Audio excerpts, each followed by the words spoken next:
Welcome to Better Business Podcast. My name is Alexi, and today I want to talk about payment methods.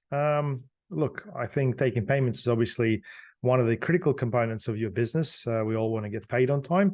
However, I still find quite a lot of businesses really sticking to the basics like direct debit, and some may have some credit card options. That's about it.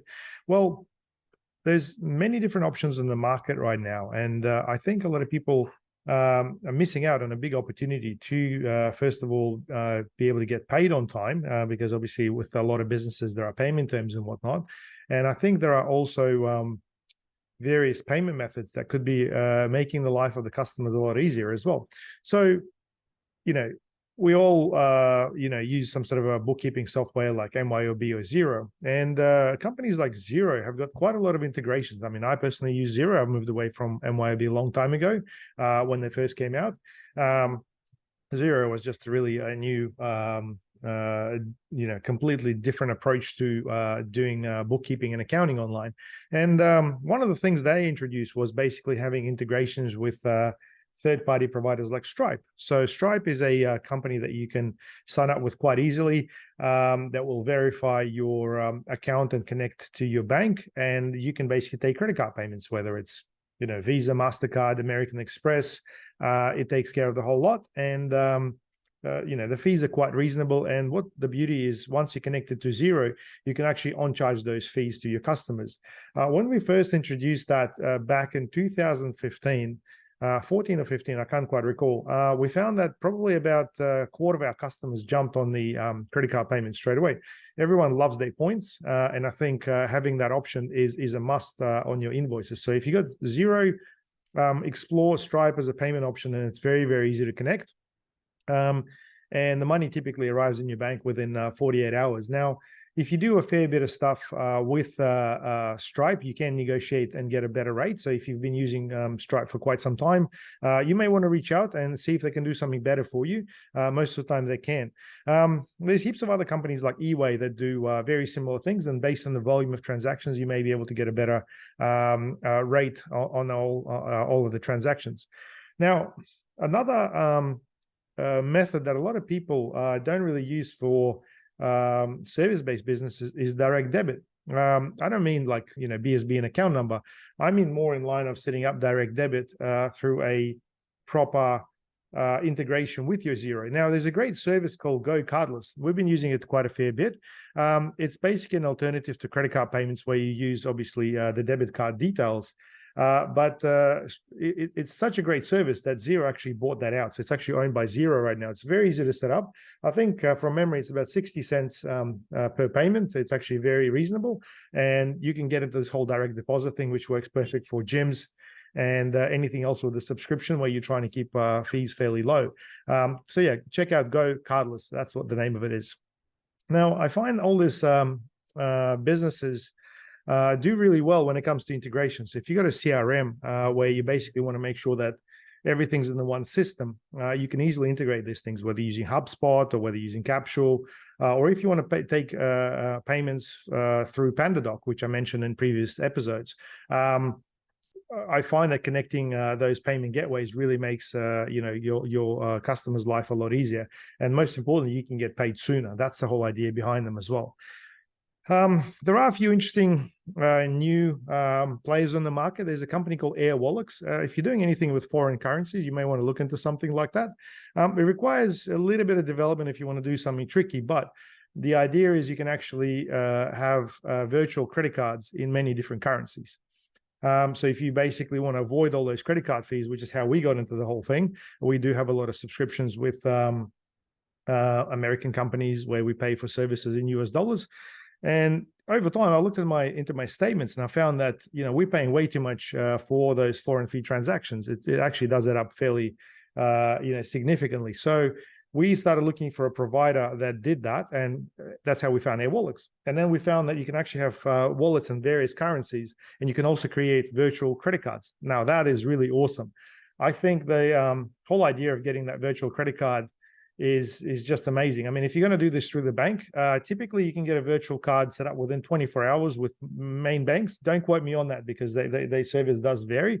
But if it comes to business, that usually takes a week, maybe even 2 weeks to get that organized.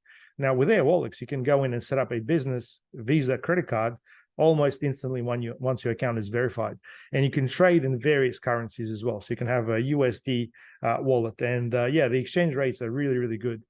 So if you're basically selling things online, or you want to do things in various currencies in various countries, yeah, Wallex is really what you want to check out. It's really something quite new, and I highly recommend looking into it. It's also used by quite a few people who are paying to overseas contractors. It's got a feature very similar to Wise, which is used to be called TransferWise.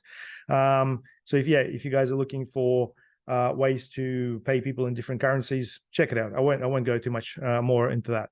Now, PayPal, the good old PayPal. A lot of people, for some reason, skip PayPal. I still find that PayPal is one of those things that customers absolutely love, and especially if you got an online store. If you're just starting out, having PayPal is an absolute must. We found that with our online store selling smoke alarms, that is preferred by about 40% of customers. And, to me, that was just astonishing. And I think that if you're starting anything online and people don't know you, they really want a little bit of security. So we found that adding that PayPal option really worked quite well. And I highly recommend you look into something like that. My online store, for those who are wondering, sells smoke alarms. I'll put the link in descriptions.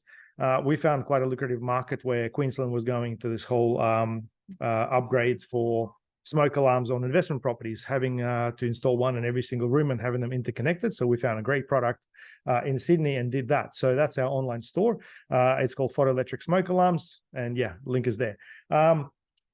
What I find is quite interesting when it comes to online store, having payment methods and the flexibility around that is really what helps you win a lot of the customers. So Zip Pay, Afterpay has worked okay in the past, although I do see that it's sort of slowed down over time. I guess it really depends on the transaction amount that you're pushing for. So if your transaction amount sort of sits around at $500 to maybe $700, Afterpay is preferred by quite a few people. If it's something that's a couple $100, you'll find that people may not take it up as much. Obviously, PayPal has got a feature very similar. That could be one of the reasons why people are preferring PayPal more and more. But yeah, when it comes to payment gateways and payment methods, I think that businesses definitely need to be diversifying as to how they take money and what they allow customers to be paying with. Cryptocurrency is another good one. It's a little difficult for a lot of businesses to easily transact that, and obviously bookkeeping gets a little bit difficult, but we found that using CoinSpot allows you to set up a business account quite easily. And we actually do have a couple of customers, international clients, who prefer to pay by USDT as a currency, which is obviously equivalent to US dollar. And occasionally you may speculate on the fluctuations of that currency, because every single day it sort of goes up and down according to the US dollar. So it is something that's worth accepting, and you may find that people from overseas may prefer to pay with that depending on their circumstances. So have a look into CoinSpot and see what you guys may find. But overall, I think having the flexibility of various payment methods for your business and allowing your customers to pay in whichever way they prefer really does open up quite a lot of doors. We found that with Stripe, we probably get around a third, I'd say, to maybe even 2/3 of people at least sort of starting the journey there. We do find that a lot of people over time will eventually say, hey, look, the fees may not be the best. Can we go direct? And this is where Go Cardless comes in. But look, every business is different. I think it's just about the simplicity and making sure that you can start straight away. For my agency, Your Easy Web Solutions, taking payments for websites and other things allows us to get started on the project sooner and really does accelerate things a lot. So there's actually more than just be able to take payments. It's really more about the deadlines and being able to see how serious somebody is. With proposals using PandaDoc, getting people to pay, let's say, a 10 or 20% deposit, whichever business category you're in, I find that it really speeds up the process. In fact, one of our clients, an asbestos removal company, has implemented that and was really quite astonished that majority of people would pay pretty much overnight they deposit in order to get started. And that actually allowed them to get money up front in order to set up the actual project, whereas before they really had to do it out of goodwill. And unfortunately, there's been a few clients who have not been paying on time, causing lots of drama. So cash flow is king. It's not so much cash, it's the cash flow in the business that really will make a difference. So guys, hopefully you've learned something new today. There's obviously a ton of other systems. If there's something else you guys are using, please share. I know there's a ton of different things depending on whatever business you're in. Retail loves things like Square, for example. And if anyone's using it, please let us know. I haven't really had much personal experience with that, but it'd be interesting to know what else there is and what other businesses could be using. Anyway, guys, my name is Alexi. This is Better Business Podcast. If you like what you're hearing, if you like my episodes, please make sure you subscribe and tell your friends about it. Whichever platform you're on, we publish on YouTube, Spotify, Amazon, and Apple and Google. So all the main podcast networks. And if you think we should be somewhere else, please give us a hoy and we'll add ourselves there as well. Anyway, have a great day, and I'll chat to you soon.